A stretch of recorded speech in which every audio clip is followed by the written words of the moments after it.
ओम क्रिया बाबाजी नमः। ओम श्री मात्रे नमः। नमस्ते मित्रों, श्री विद्यापीठम में आप सभी साधकों का स्वागत है। और राजमातंगी नवरात्रि आ रही है, इसके अवसर पर हम एक विशेष लेक्चर आपके सामने रख रहे हैं।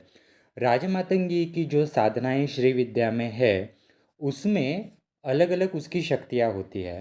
तो उस शक्ति में उसकी योगिनियाँ यक्षिणियाँ अलग अलग शक्तियाँ इसमें होती है, और उनका पूजन भी इसमें होता है। जैसे कि ऑथेंटिक जो श्री विद्या साधना सिखाई जाती है, उसमें राजमातंगी का जो तर्पण अभिषेक यंत्र पूजन का विधि है, उसमें 16 देवियों का पूजन राजमातंगी के अंडर किया जाता है। इसमें वामा, ज्येष्ठा, रुद्री, शांति, श्रद्धा, सरस्वती, क्रियाशक्ति, लक्ष्मी, सृष्टि, मोहिनी, प्रमथिनी, आश्वासिनी, विचि, विद्युन्मालिनी, सुरानंदा और नागबुद्धिका, ऐसी अलग अलग देवियाँ आती है। और अभी उनके भैरव के नाम अलग है, उनके गुरुमंडल के नाम अलग है, मातंगी के अंडर आता है वो। और राजमातंगी अपने आप को रिप्रेजेंट करती है प्रधानमंत्री के रूप में, जो ललिता त्रिपुर सुंदरी के साम्राज्य की हम प्रधानमंत्री उसे कह सकते हैं। तो उसे उतना कार्य कारभार ब्रह्मांडों का, देवी देवताओं का, तथा जब ललिता त्रिपुर सुंदरी राजमहल में नहीं होती, तब ये क्या क्या काम करती है, क्योंकि बहुत बड़ा साम्राज्य होता है। तो राजमातंगी सब काम जो है अकेले नहीं कर सकती, तो उसका अपना भी मंत्रिमंडल होता है उसके अंडर आने वाला। जैसे ललिता परमेश्वरी प्राइम मिनिस्टर, हम कह सकते हैं कि एक एम्प्रेस है, एक शक्ति है। तो उसका अपना राज्य कारभार चलाने के लिए मंत्रिमंडल होता है। वैसे ही ये प्रधानमंत्री की अपने अंडर की एक कमिटी होती है।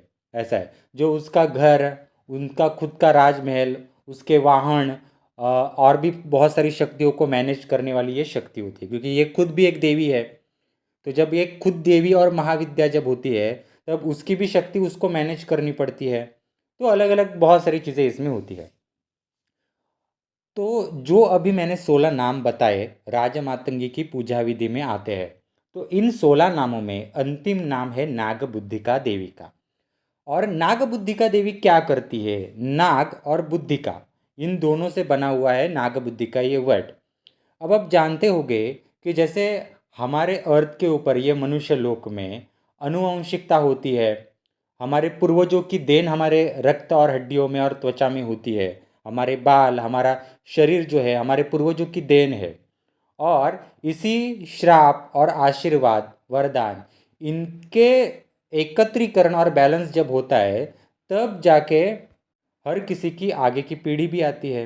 तो आगे कौन जन्म लेगा, कब जन्म लेगा, किसने किस जनरेशन में जन्म लेना चाहिए, ये सारी चीज़ें जो हैंडल की जाती है, वो हर व्यक्ति के घर के जो पूर्वज शक्तियाँ होती है, कुलाचार, कुलदेवी, कुलदेवता, कुल पुरुष, कुल सुहागन, ये सारी एनर्जी जो होती है वो मैनेज करती है ये सारी चीज़ें।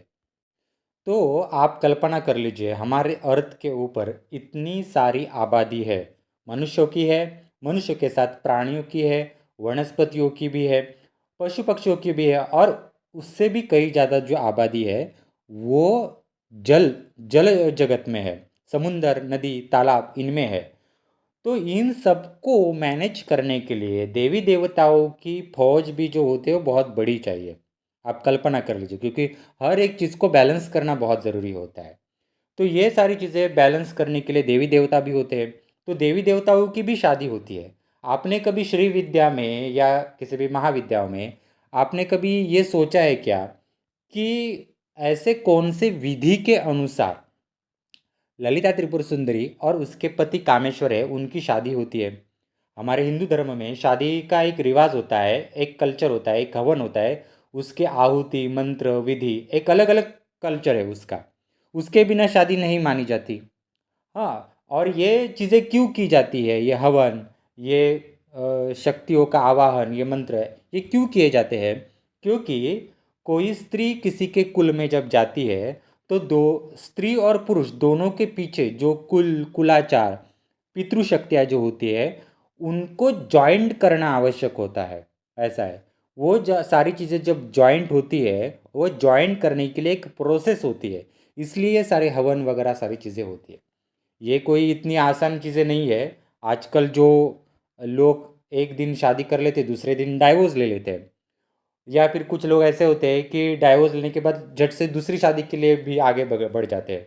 परंतु ये लोग समझते नहीं है कि आपने पहले जो शादी की है उसमें आपके जो कुलाचार कुल देवी इनके जो एनर्जी आपके ऊपर थी, वो एनर्जी सामने वाले पुरुष के कुलाचार में डाइवर्ट हो चुकी है।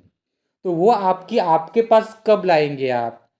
फिर आपके ऊपर सामने वाले पुरुष के, आप पति के जो जिम्मेदारियां आपके ऊपर आई थी, वो जिम्मेदारियों को आपने तोड़ा नहीं है। तो ऐसे काफ़ी सारे इंटरनल जो सब्जेक्ट होते हैं ना, इनका लोग अभ्यास नहीं करते। तो समझाने की बात यह है कि श्री विद्या में ललिता और उसके पति कामेश्वर इनका भी विवाह हुआ था। और बड़ी बड़ी महाविद्याओं का विवाह रोज तो नहीं होता, कई करोड़ साल में एक बार होता है। तो उनके विवाह करने के विधि अलग हो गए, उनके एनर्जी एक दूसरे में मर्ज करने वाली ताकतें अलग होगी, उनका अपना एक हवन का विधि या एक प्रोसेस अलग होगी। तो उसी प्रकार से उनके अंडर ये जो शक्तियाँ होती है छोटी मोटी, इनके भी विवाह होते हैं, उनका भी परिवार होता है मित्रों। तो ये परिवार आगे बढ़ाना, उनकी वंशावली जो होती है वो आगे बढ़ाना, उनकी अनुवंशिकता होती है वो आगे बढ़ाना। अब आप कल्पना कर लीजिए कि जैसे हमारे मनुष्यों की आबादी मेंटेन रखनी आवश्यक होती है, पशु पक्षी प्राणी वनस्पतियों की आबादी मेंटेन रखनी आवश्यक होती है, वैसे देवी देवताओं की भी आबादी होती है। तो उसको भी मेंटेन रखना बहुत आवश्यक होता है, ऐसा है। तो ये मेंटेन रखने का काम कौन करती है? तो श्री यंत्र के राजमहल में जो भी ललिता त्रिपुर सुंदरी का देवी देवताओं का मंडल होता है, इसको मेंटेन करने की जो शक्ति होती है, यानी किस देवता को कब जाकर बच्चा होगा, फिर वो क्या करेगा आगे जाकर, ये सारी चीज़ें, और कौन शक्ति वहाँ पर बच्चे के रूप में किस देवता के पास जन्म लेगी, ये जो वंश परंपरागत वंशावली जो होती है, इसकी ताकत जो देवी देवताओं के लोक में चलती है, ये नागबुद्धिका देवी के पास आती है जो राजमातंगी के अंडर काम करती है। अब आपको समझ में आ गया? आगे क्या लेक्चर शुरू करने से पहले आप हमारे चैनल को शेयर कीजिए, सब्सक्राइब कीजिए। और आपको ऑथेंटिक साधना सीखनी है तो डिस्क्रिप्शन बॉक्स में हमारे सारे कोर्सेज के लिंक दिए गए हैं।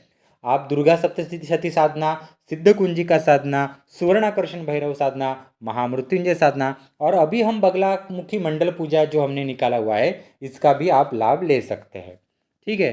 तो हम डिस्क्रिप्शन बॉक्स में आप सारे लिंक्स देख सकते हैं और मेरा मोबाइल नंबर भी है। तो नागबुद्धिका देवी और क्या करती है?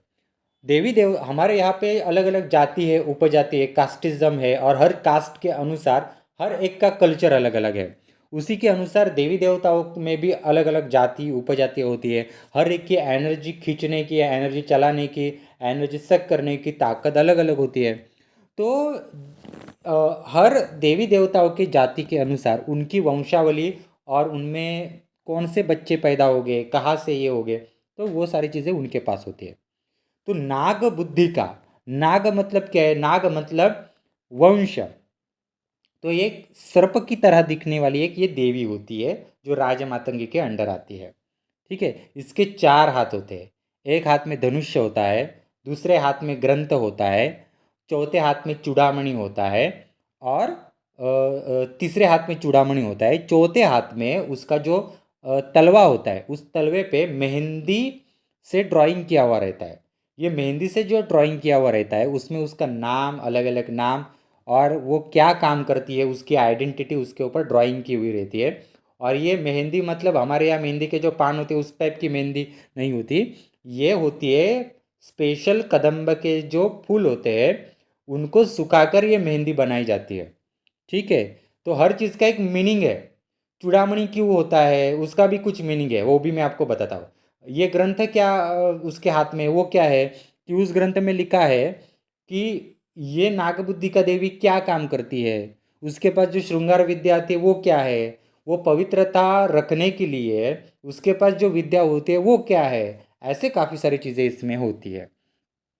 तो नागबुद्धि का देवी जो है वो नाग की तरह दिखने वाली एक चतुर्भुज देवी है। बुद्धि का इस शब्द का अर्थ क्या है? बुद्धि का मतलब हम शालिग्राम कह सकते हैं।